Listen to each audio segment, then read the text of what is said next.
Hola, ¿qué tal? Buenas tardes. Mi nombre es Gisela Carlos Fregoso, soy profesora de la Universidad de Guadalajara y este es el noveno video de 21 que voy a hacer para hablar sobre racismo, antirracismo, mestizaje o educación o cualquier tema que salga. Y este video es para hablar sobre la pregunta: ¿qué tan importante es el dinero para llevar a cabo una lucha antirracista? O sea, ¿es súper necesario? ¿Es necesario o no? ¿O pasa a segundo término? No sé, no tengo la respuesta, ¿no? Pero esto es a raíz de que estoy haciendo un texto sobre financiamiento a actividades o a agendas antirracistas en México, ¿no? Y parte de lo que, mi argumento, pues eso es irrelevante si están de acuerdo conmigo o no, o eso lo he ido cambiando, mejor dicho. Pero una de las preguntas que yo me hago es si es importante, si es relevante, sustancial, entrar en esa lógica, por ejemplo, de competir por recursos para desarrollar una agenda antirracista en México, ¿no? Pensemos en colectivas, en colectivos, en organizaciones, en ACES, en redes, ¿no? La red Integra, que en su momento necesitaba presupuesto. O sea, sí, ¿no? La relevancia del dinero, ¿no? Y, y bueno, en fin, en estas discusiones sobre si era importante o no y sobre de dónde viene el dinero, por ejemplo, una de las personas con las que estamos en diálogo o en debate, en diálogo para desarrollar este texto, una de ellas preguntaba, bueno, entonces estás diciendo que pues el dinero es fundamental para desarrollar una agenda antirracista, ¿no? Y una lucha antirracista. Entonces, sin dinero no se puede hacer nada. Y yo digo, de momento, o sea, a mí me brincaron varias cosas, ¿no? Ya saben que yo no es que, no sé, nací, me caí de la cama, me golpeé la cabeza y ahí soy clase media, ¿no? No es así, pues, ¿no? Hubo un proceso de movilidad social en mi familia, ¿no? Entonces, de momento, así como que me prendió, me encendió su comentario, ¿no?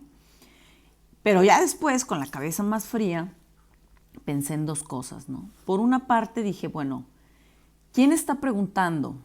¿Quién está cuestionando? ¿Quién está diciendo no todo es el dinero? Bueno, ¿quién está diciendo eso?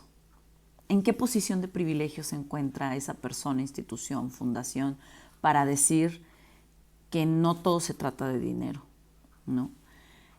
Segundo, dije, bueno, para hacer una lucha, posicionamiento, etcétera, pues a lo mejor no, ¿verdad? Porque puedes hacer muchas cosas creando sinergias, ¿no? Es decir, tú le dices a fulana o a fulano, ese fulano a otro, redes colectivas y se reúnen en un espacio, piden prestado un cañón y hacen grupos de discusión y en fin, ¿no? Y hay proyectos así bien bonitos, sí es cierto, ¿no? Pero pensaba, por ejemplo, en aquellos proyectos que pues, también son bonitos y también son muy contradictorios, que intentan incidir no nada más en las subjetividades de las personas o en la inmediatez, en lo cotidiano y en lo cercano, cuerpo a cuerpo, que es muy válido, sino también en las cosas estructurales, por ejemplo, ¿no? ¿Cómo mueves una agenda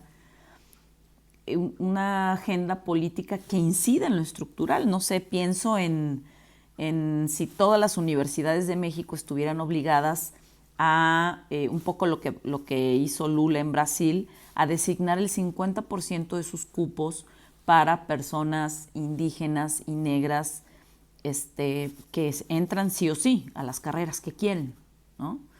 ¿Qué se necesita, no? ¿Qué tienes que hacer? ¿Qué tienes que capacitar? ¿O qué sistema necesitas generar por ejemplo, de toma de información, tomar la información a los ingresantes?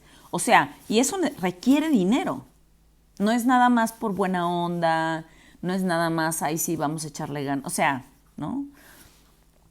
Y luego pensaba también, por ejemplo, o sea, dije, claro, para incidir estructuralmente, pues sí, se requiere, pensemos en el módulo de movilidad social intergeneracional, se requirió dinero para, independientemente si estamos de acuerdo con él, independientemente si estamos o no de acuerdo en lo que se dijo, que no, se equivocaron, sí, o sea, no importa, ¿sí?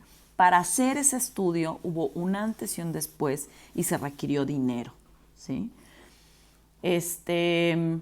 Pero luego pensaba, dije, bueno, para hacer, por ejemplo, un podcast, ¿no? Para hacer los seminarios sobre blanqueedad que hice, por ejemplo, durante un año, un seminario 6 meses y luego otro seminario 6 meses, pues requieres tiempo, requieres más manos, ¿no?